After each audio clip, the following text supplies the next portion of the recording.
That day, I was so excited and I was so anxious. August 14, 1982. Clark looked so dapper in his tuxedo tails and so cute with his curly hair. As I gazed at him in my white beaded wedding gown and my wedding hat. That was when hats were more popular than veils. And we stood in the beautiful chapel with the stained glass windows in front of family, friends, and God. And do you know what I was fretting over? The song to be sung at our wedding. I wanted it to reflect not just this amazing wedding day, but to declare our relationship as our love grew and to voice the life that we would build. And I tell you, I chose the right song. I'm not going to sing it for you. It was You and I by Stevie Wonder. The first lyrics in that song are, together we can conquer the world. And you know, in our 35 years of marriage, we've had so many high points. Our two sons, Evan and Alex, who are adult men now, and they live in different cities than we do, but they have been both a blast and a blessing in our lives, and we sure do have a good time when we get together, and it's always centered around a good meal. And there have been other great high points too, like buying new houses and entertaining family and friends. One home in particular was my dream home. And our home is the gathering place at Thanksgiving. And one Thanksgiving, we had 21 family members come and visit and stay. They slept in our house, and they didn't have to sleep in sleeping bags or on the floor. They could actually sleep in beds. Wow, that was such good times. And there are so many great times that I could share with you. But when I reflect on where I've grown the most, it's the valleys that have made me strong. Job losses. Maybe you've never experienced it, but I can tell you that the sudden loss of income is very scary, and it became obvious that we were going to have to change some things in our lifestyle. Our address being one of them. So you know that beautiful dream home I told you about? It was inevitable. We had to downsize. That was a hard thing to do. I was embarrassed. I was disappointed. I was sad. When it came time to say goodbye to those neighbors that we had such good times with, and hand over the keys to those new buyers, the couple and their 3 kids, who were so excited to be moving into my home. That hurt. But I remember watching a sermon on TV, and as God would have it, it was as though that pastor was talking directly to me. He said, and I remember it well, he said, a house is just a house. They can be built and replaced. So it was at that moment that I realized that it was not the house or the place or the address that mattered. It was a foundation of us. And we could take that with us wherever we went. And we have. Now we live in a smaller and still nice home. And we have such good times. And you know what? Thanksgiving is still the place they come to our home. So that was awesome. You know what else I learned? I learned that I can take my foundation with me wherever I go in business as well. I've been fortunate to have a variety of professional experiences, both as an entrepreneur and in the corporate arena. So I understand the critical importance to build knowledge and skills and to deliver results.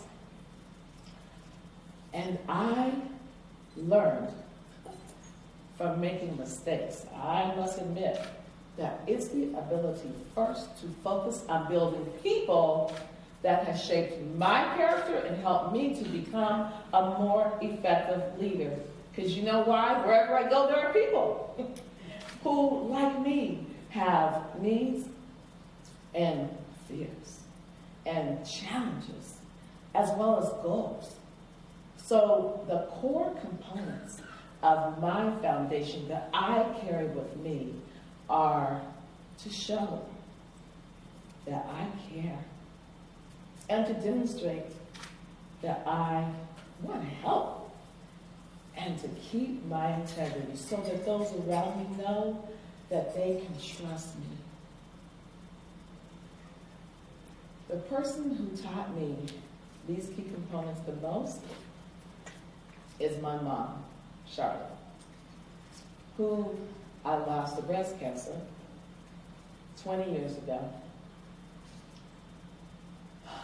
I was her only child. I still miss her. I wanted to honor her, so I registered for the Avon 39.3-mile walk to end breast cancer. And who are we kidding? I was not a walker. I was not prepared to take this on, but I knew people who had done it. Barry and Janice and Pam, to name a few. So if they can do it, I can do it. And I sure did hear my mom in my mind and my heart saying, yes, you can. So I've conquered it now for 5 consecutive years, but there was a lot to learn. The first thing to learn was the training. Oh my goodness, like climbing those hills. Oh, you know, it reminded me of real life. Like how you keep on taking the steps and you feel like it's taking forever to get to where you want to go. You know, like achieving the revenue goals or inspiring your team to do just a little bit more. And how about what feels like a never-ending paper trail process of getting business certification or business loans? And imagine securing that new client that you know will take your business to the next level. Do you know what I mean? You know what, though? When we keep taking the steps and we don't give up, we do get to our destiny. We can see new perspectives. Oh, we can enjoy the view. Until, of course, the next incline, the next challenge. It's a journey. Oh, and then there was the fundraising, also known as begging for money. And you know, I've been in sales for so many years, and even I had to be reminded the value of persistence. That just because I sent emails to fundraise didn't mean they were sitting there waiting for them. And you know, I've had people tell me they don't like sales because it makes them feel too pushy. I gotta tell you guys, we're all in sales. We just have to keep asking. And that takes guts.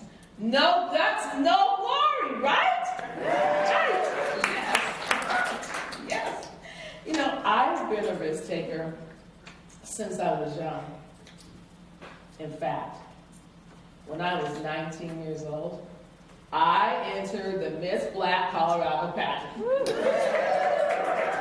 And I had never been in a pageant, nor did I have typical pageant talents. Like singing, oh no, I could not sing. And dancing, yeah, not so good at that either. Also, I did not have typical pageant looks. Tall and long legs, I was 5'2". And those contestants, they were intimidating. Yes, most of them were singers and dancers, and yes, they were gorgeous and they were tall and they had long legs. And their costumes matched their talent. Their costumes were pretty, they were fancy, they were sexy. My costume matched my talent. Let me tell you what, my talent was a dramatic monologue of the integration of 9 children at Central High School, Little Rock, Arkansas, 1957. So my costume was a brown and yellow wool plaid skirt with a white blouse and a yellow sweater, bobby socks, and brown and tan saddle shoes.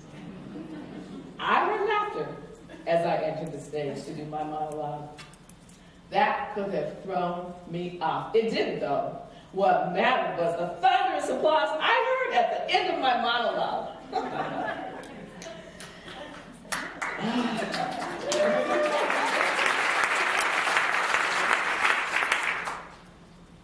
There were 5 of us as finalists.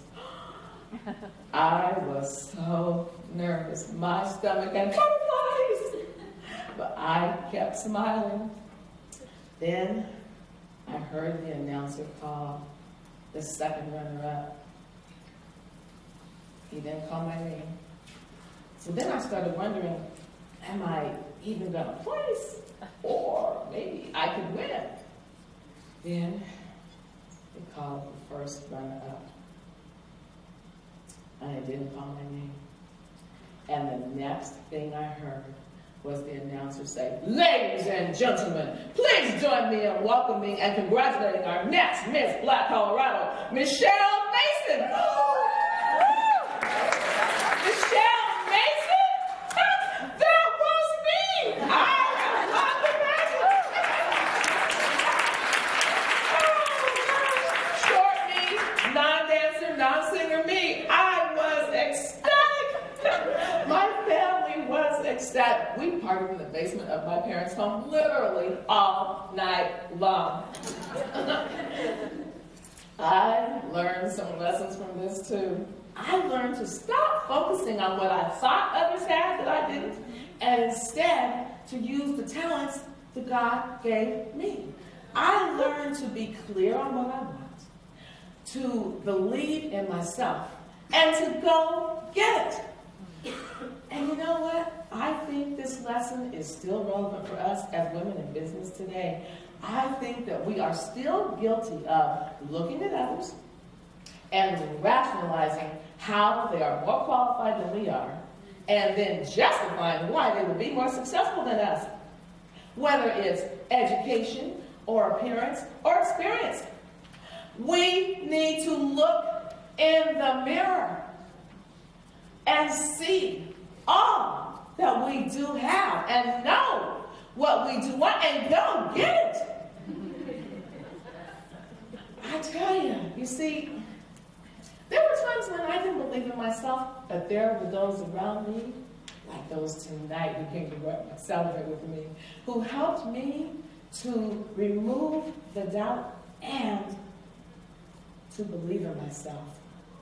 They helped me to do me, from choosing the song at our wedding and learning those lessons as I climbed those hills, to managing my emotions as I left my dream home, to performing the talent at the pageant.